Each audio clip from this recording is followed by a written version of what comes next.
All right. Well, thank you very much. I'm excited to be able to present to you today, and I was really interested to hear all of the great work that you're doing. That's fantastic. I'm going to give you a very high-level sort of view of applying behavioral psychology to behavior change people's behaviors in order to stop invasive species. Whenever I've been giving seminars since 2000, and I always start by asking people if they think giving blood is a good idea. So I've been doing this, as I said, for like 18 years, and I always ask. And every time I do, I ask people to put up their hand, and everybody puts up their hand. So virtually everyone thinks giving blood is a great idea.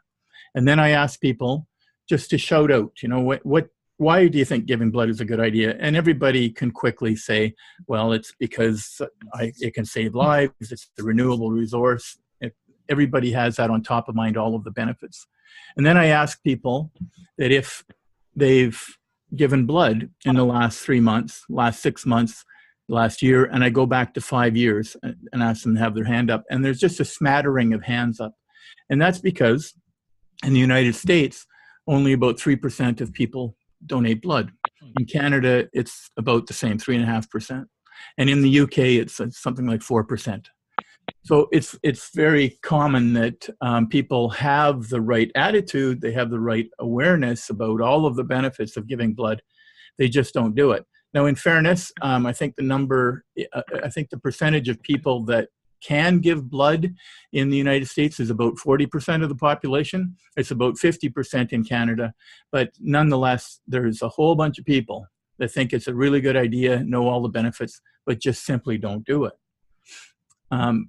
Another example is doctors washing hands.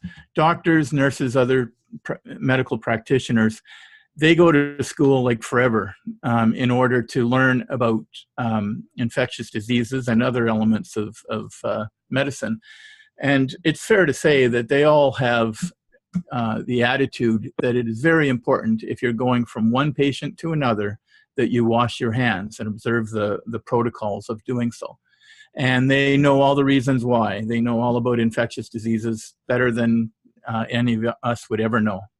But consistently, not only in Canada and the US, but also in the UK and other areas in Australia, studies have shown that they're not very good at doing that. And in fact, one study in Victoria, British Columbia, found that only 12% were giving blood. Only 12% were washing their hands and meeting the protocols between going from one patient to another. So, and it's true in the States as well. In fact, if you just Google doctors not washing hands, you'll find lots of stories, lots of reports about that.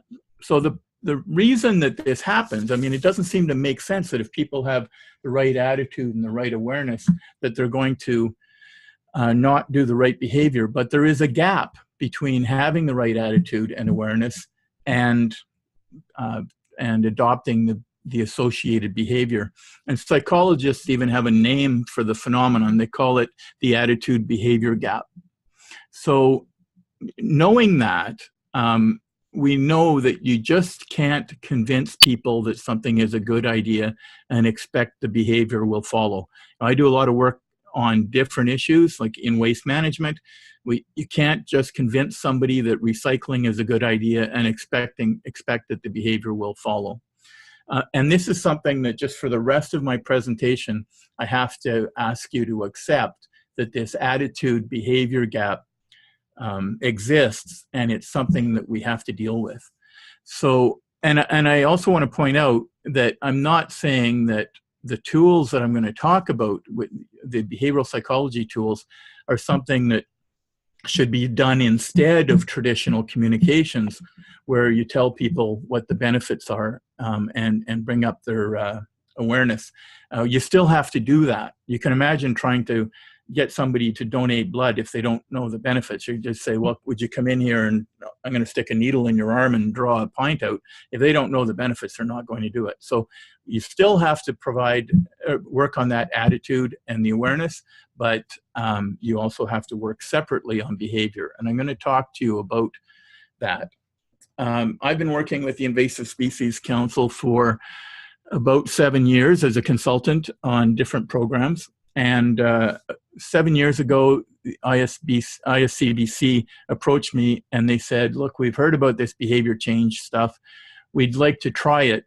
And we've got a clean, drain, dry program that we want to put in place.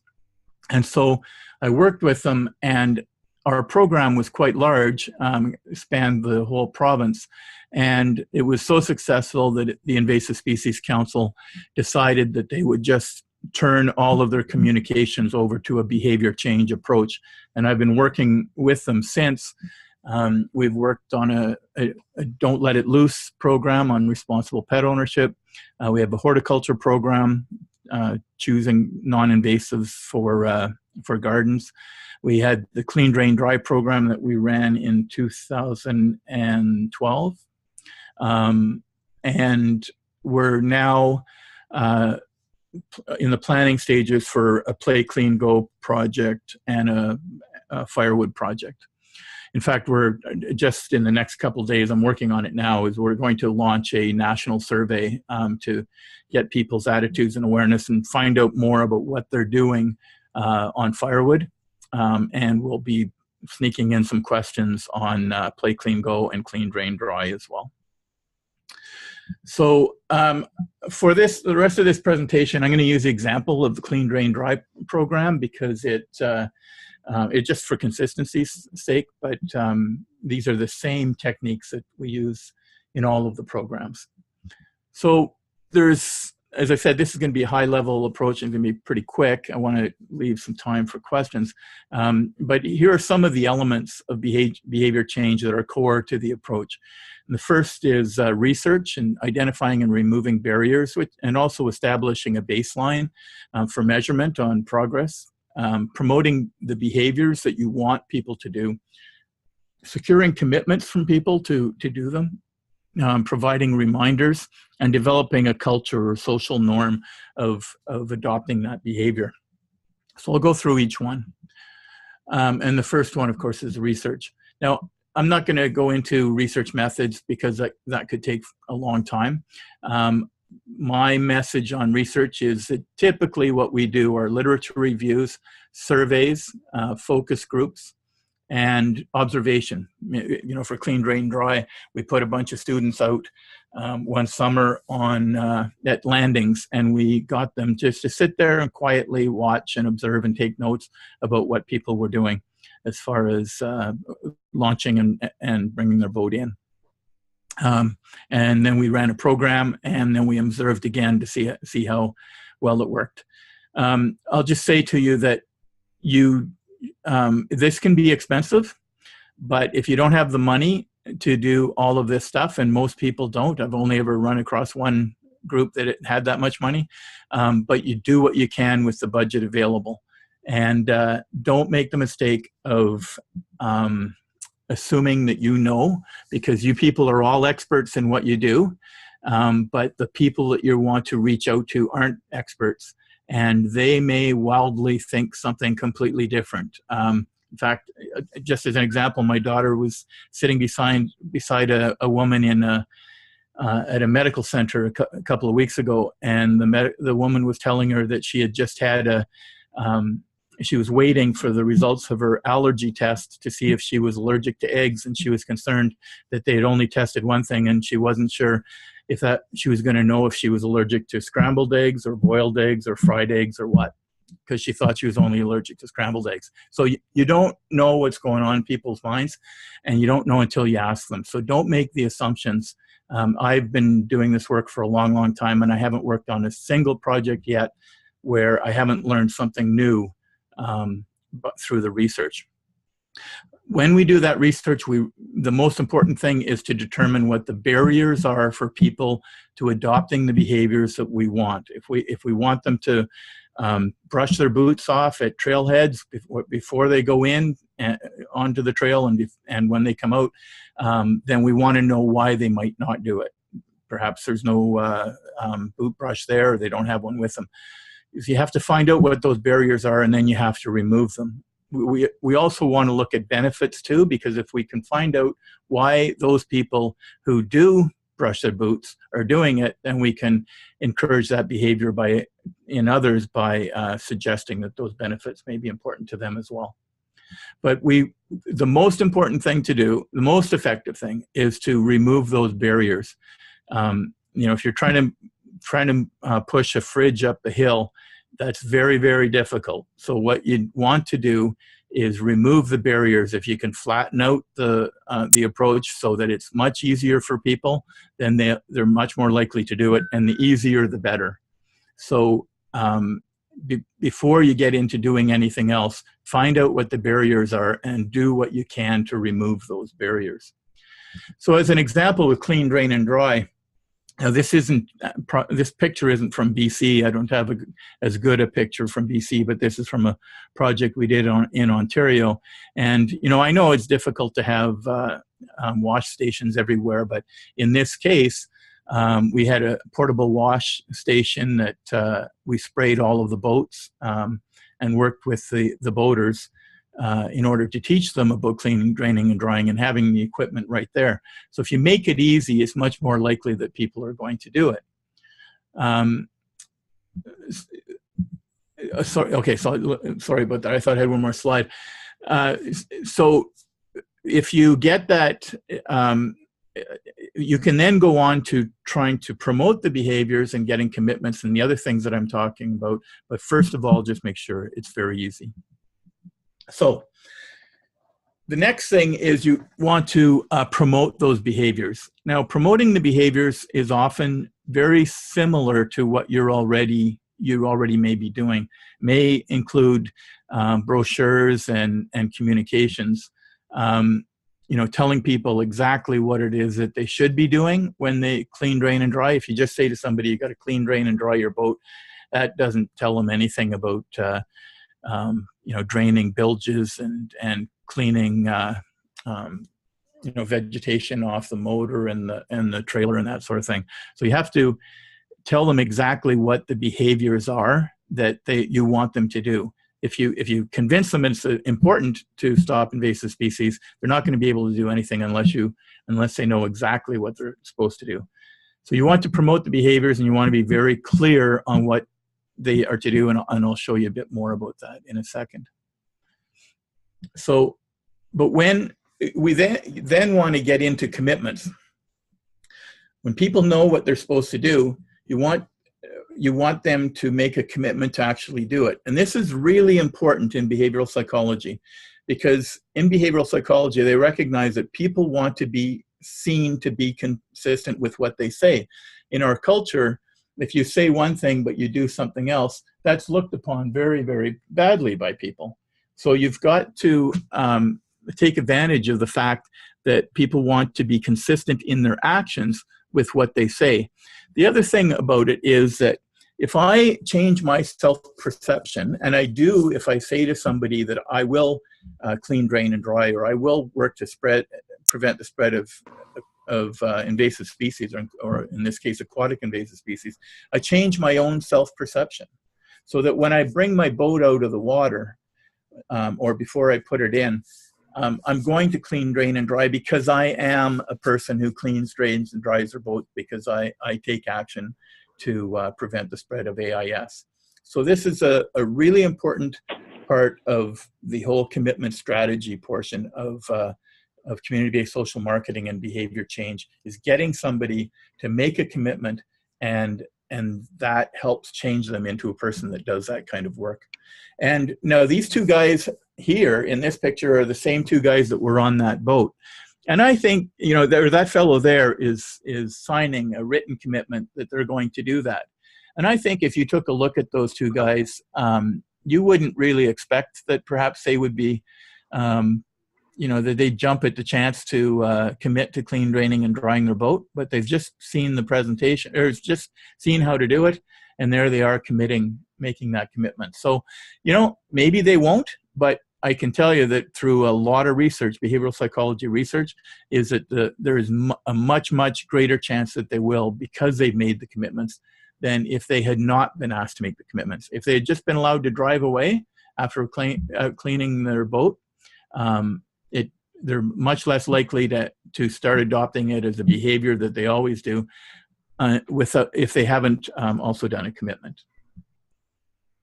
So, well, at the Invasive Species Council of BC, when we do their projects at landings, we do get people to make commitments, but we also have online commitments because you can't be out there all the time. So this is a Clean Drain Dry website, and this is a commitment form that's on the bottom of the website. So people put their name and their email in, and perhaps subscribe to some information or join, but they're making a commitment to clean, drain, and dry their boat before entering another water body. So those commitments are very important. Then you've got to have reminders to remind people of what they're supposed to do. And reminders, and we all use reminders in our work, likely. Here's a reminder that they use in BC, and you'll probably recognize the graphics because when we're putting that program in place, we want to take advantage of the fact that a lot of these graphics are used particularly in the Pacific Northwest, and a lot of those people come up to visit. So we create reminders at the boat launches. The important thing about these reminders is, again, it specifically tells people what they should be doing, and it's doing it exactly at the same place and time as the behavior is required.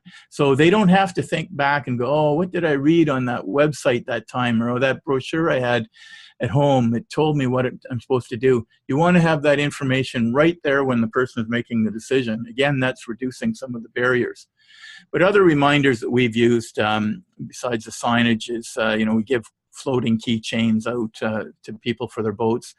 Stickers for the windshield. We looked at maybe putting bumper stickers on boats, but I'm a boat owner and I wouldn't put a bumper sticker on my boat. But we hope that people would use them, perhaps put them on their trailer, but they didn't. But you want to have reminders on the windshield. I'm a proponent of putting it right on the right where they wind the boat up with the winch. Put it right on top of the winch, so that when they wind the boat up onto the trailer, there's a reminder right there that says, don't forget to clean, drain, and dry your boat before you leave. It should be in the same place and time as the behavior should be done. And then the final thing is to develop a culture of performing that behavior. And the culture is really a social norm. And I like to use the example of the elevator. And people go into elevators and they all look, they turn their back to the back of the elevator and they look towards the door, and they avoid eye contact with each other, perhaps watch the numbers change or whatever, look at their shoes. But people don't look at each other in an elevator, at least not in North America. In the UK, they don't care about that. But and another one is, if there's only two people in the elevator, then you don't dare stand too close to the other person. They're going to wonder what's going on. So, there's these social norms that we have all around us. And one I like to use, I know it's a little, because of some of the protests in the States right now, it's a little bit controversial, but an example I use is that, you go to a hockey game or a football game or a basketball game, and they play the national anthem, and everybody stands at the national anthem, and people feel it's really, really important to stand at the national anthem. It's the same in Canada as it is in the States. But there's not that many people that will stand up in their living room and put their hand on their chest for the national anthem. Some will, but very few do. But that's because there's not a whole bunch of people around. So if you can create the social norms, then you can help. So these signs that I showed before are very helpful in doing that. And when you put them up at a landing, like these fellows have, then it's not only the reminder, like I said before, but it is something that it's more difficult to, if there's other people around and you bring your boat out of the water or you're about to launch it and you haven't cleaned, drained, and dried it, you're going to look bad in the eyes of those people around you. So there's this peer pressure that you have, and by taking advantage of that, you can increase the amount that people are doing or performing your behavior.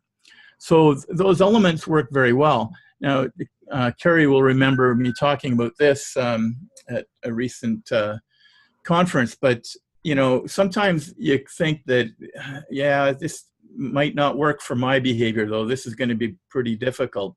But, we get people now to walk around with little bags of dog poop. And when I was a kid, you could step in dog poop in any park you wanted to because people just didn't pick up after their dogs. But now somebody's in a park walking their dog, and if they don't pick up after it, well, they're very likely to, because they're going to feel the peer pressure involved in doing it. And the social norm is you do clean up after your dog. So you go into a park, we have a dog, and you walk it, and you see people walking around with dog poop. And I think, it'd be pretty, at one time, people probably felt that wasn't a behavior that was going to be successfully promoted. So anyways, with that, that's been a very quick run through community-based social marketing. And I'd be happy to answer any questions you might have.